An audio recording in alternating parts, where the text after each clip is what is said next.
What we know is that invention is critical to economic growth. And the conventional wisdom said if you have strong property rights, strong intellectual property rights on the books, that should be sufficient. Imagine Russia in the early 1990s. It was making this transition from a socialist economy to a market economy, and it was going unevenly. I was interviewing bankers and entrepreneurs, and for them it was dangerous to operate. So they were asking me, if we have the intellectual property rights and laws on the books, why aren't inventors coming? Why isn't innovation coming? I thought maybe we could look at history to see if we had an example that would be illustrative. And we found that with African American inventors and other inventors in the late 19th century and early 20th century.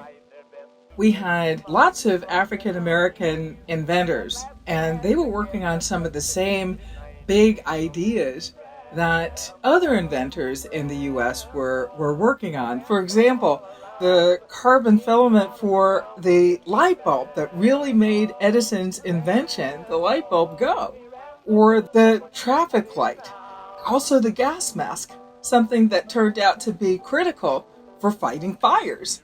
African American inventors and white inventors faced the same intellectual property rights regime. But then African Americans are shocked with this wave of violence that starts happening, riots and lynchings and the segregation laws that uphold this kind of violence that other inventors were subjected to. And what we see is a dramatic decline in invention by African Americans, invention measured by patents.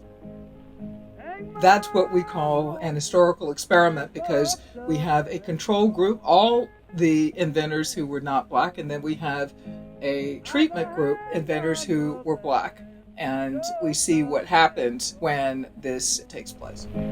They got to hang me because I done something wrong.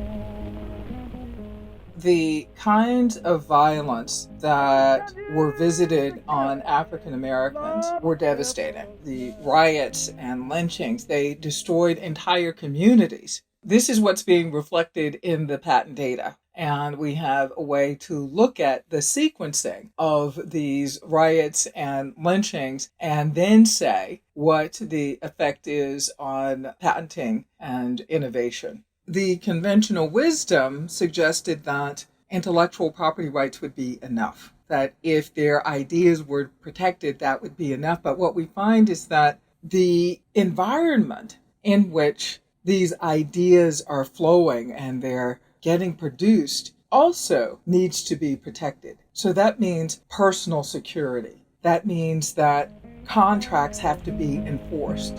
Hang me in the morning and cut me down. We might think of economic history from the late 19th century and early 20th century as being completely irrelevant. We can learn the lessons of that period for economies today, economies that are trying to organize themselves as markets that are trying to grow.